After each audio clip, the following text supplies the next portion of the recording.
Yeah, I used to be camera shy too, but you just gotta get over it, okay? Gotta get over it. Just be yourself. Just be yourself, okay, dude? Getting to the review of these Under Armour gloves, box specific. I do like them a lot. They are so much more protective than those, but they come with the price. You are definitely getting what you pay for. A couple of the things that I didn't like was the length of the thumb. As you can see, it's almost an inch longer from my left hand to the right hand. This is my old glove, so I'm just matching up the cuff. So it's a little difficult at first to get used to switching hands, since I hold the stick in my right hand and I go to and I throw righty as well. Kind of pulling that around and then getting my left hand around the bottom of the stick was a little difficult at first, and I was hitting the plastic piece. Another thing that was a little disappointing was there wasn't too much padding in the thumb, especially at the tip. This is more of just like a hard plastic. There is a decent amount of padding towards the joint, I guess, if you want to call that, of your thumb. So I guess like up here, there's a decent amount of padding, which is nice, you know. Padding's good. And but going to the pros of this glove, the size of them is awesome. I was a little disappointed on how floppy they were at first, but then once you start breaking them in and your hand really sinks into the leather, you really start feeling like your hand won't shift around or anything. I've gotten hit in the hands both times, more times in the left hand, you know, making saves because of the space that this takes up now, which is awesome. Throwing this against my side and being able to kind of not sheet off my hip, but be able to kind of like hang it there and know that I can still bring it to my side and really lock it up if I need to, because that still gives me, you know, 6 inches across, which is I think is huge. Another thing that I like is the all leather palms. Very comfortable. My hands were surprisingly ventilated. My hands weren't getting too sweaty. I'm getting a little sweaty right now because I'm not really doing anything with them. But as far as that goes, that's pretty nice. I've been told that the thumb rips pretty easy, and you can kind of see some wear. This is maybe, probably used these for about 6 games already, and I like them a lot. You can tell this is pretty much the wear. Obviously left glove isn't as bad. I have a lot of tape on my sticks, so you see a lot more of the wear on the right glove. What else? Oh, the thing that I thought was funny about these was, let me show you. Yeah, here we go. This is my right glove. This is my left glove.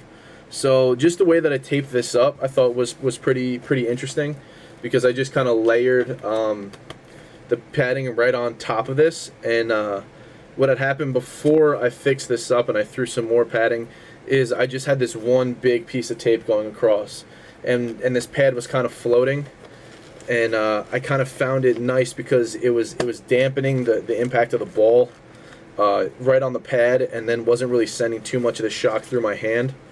And actually, when I started taping this up a little bit tighter, I got hit in the hand, the shock was going through my hand a little bit worse. So this isn't really working out too well as I hoped. But the I don't want to say ideology, is that the right word? I don't know. But I guess the idea behind having this floating pad, as you can see, I can stick my hand underneath it, is pretty nice, because it's still very flexible.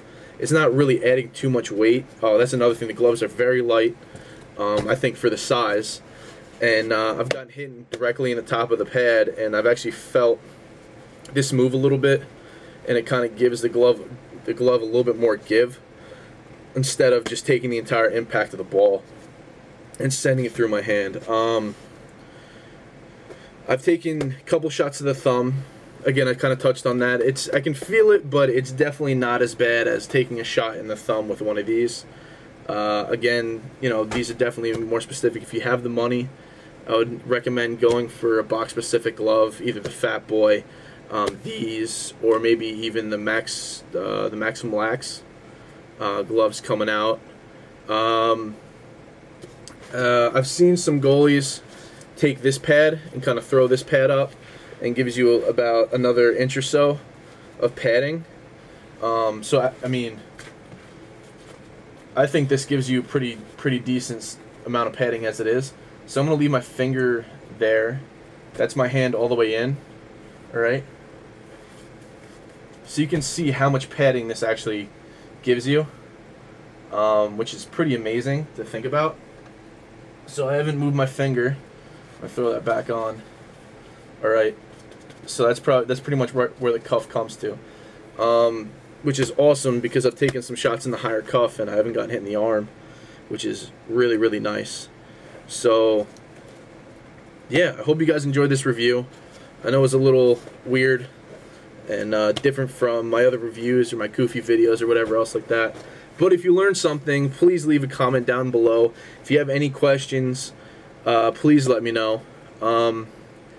I got lucky with these through a friend of a friend, which is awesome, so thank you guys.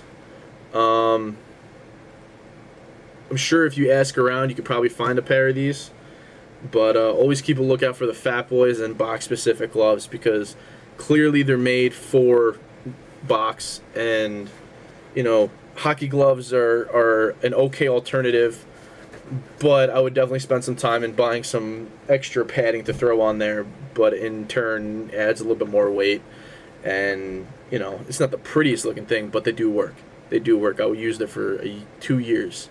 So again, that's it for now, and as always, I hope to see you out there.